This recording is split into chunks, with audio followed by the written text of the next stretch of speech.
नमस्कार, बहुत स्वागत है आपका मेरे आश्रम यूट्यूब चैनल पर।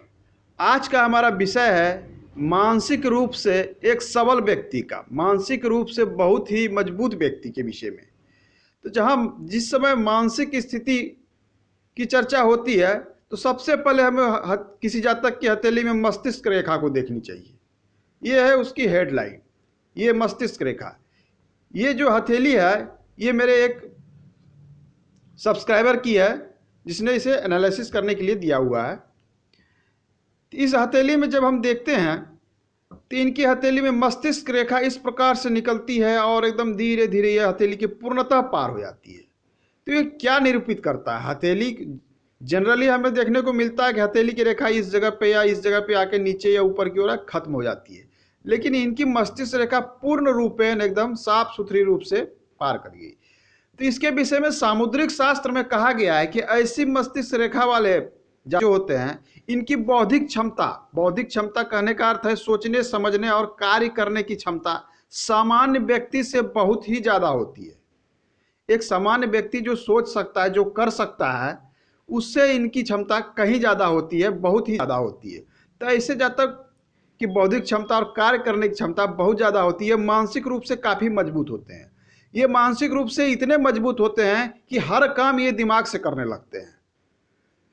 बैलेंस के लिए लोग दिल और दिमाग, कहा भी जाता है ना कि दिल से सोचो थोड़ा, दिमाग से मत सोचो, क्योंकि जहां दिमाग लग जाता है वहां दिल नहीं लगता है।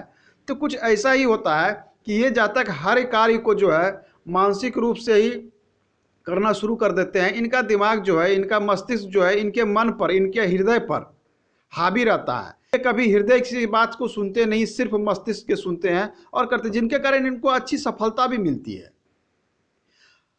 इस प्रकार मस्तिष्क रेखा किस प्रकार से पार होना ये दिखलाता है कि इनको व्यावसायिक क्षेत्र में या जहां भी ये कार्य करते हैं इनको विशेष सफलता मिलती है, क्योंकि ये हर काम को विशेष रूप से सोच के, मस्तिष्क से सोचकर करते हैं।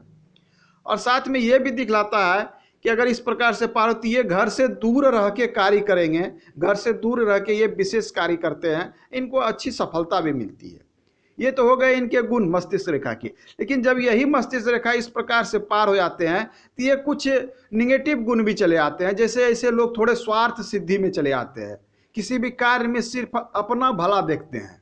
क्योंकि इनका मस्तिष्क हावी रहता है, इसलिए ये समाज का या अन्य लोग जो इनके सहयोगी हैं, करीबी हैं, या जो प्रेम पात्र हैं, नज़दीकी है, जिससे ये जिनके साथ रहते हैं, मित्र हैं, तो उनके विषय में ना सोच के ये सिर्फ अपने जो है खुद के विषय में सोचते हैं, जिससे लोग कहते हैं कि ऐसे व्यक्ति स्वार्थी हैं, ये दूसरे के विषय में नहीं सोचते, सिर्फ अपना काम निकालने जानते हैं। तो ये एक निगेटिव पॉइंट हो जाता है इनकी हथेली में कि ये सिर्फ खुद का सोचते हैं। तो ऐसी मस्तिष्क रेखा जहाँ अच्छे गुण को भी जन्म देती है, वहाँ एक बुरे गुण को भी जन्म देती है, जो सामाजिक रूप से बहुत अच्छा या पारिवारिक रूप से भी बहुत अच्छा नहीं माना जाता है। हालांकि ऐसे मस्तिष्क रेखा वाले जातक काफ़ी मजबूत मस्तिष्क के होते। ये तो हो गए एक गुण। अब इनकी हथेली में दूसरा क्या, इनके भाग्य रेखा जो इस प्रकार चंद्र क्षेत्र से निकलती हुई मालूम हो रही है।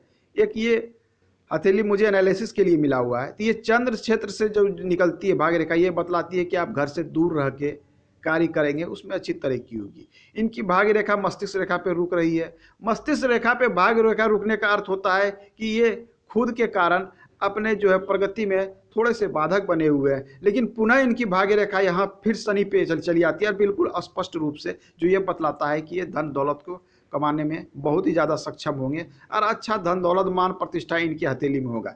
इनके पर्वतों की स्थिति अच्छी है तो इनके पास काफ़ी धन दौलत पैसा रहेगा।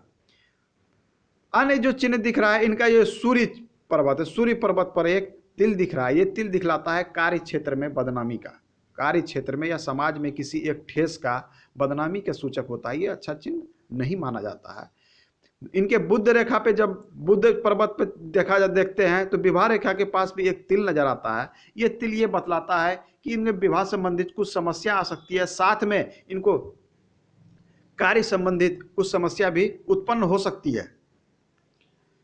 आयु रेखा अच्छी है, साथ में प्रगति लाइन भी अच्छी है, लेकिन साथ में कुछ राहु रेखाएं इन्हें परेशान करते रहेगी। ये पतली पतली राहु रेखाएं काफ़ी मात्रा में हथेली में दिखती है।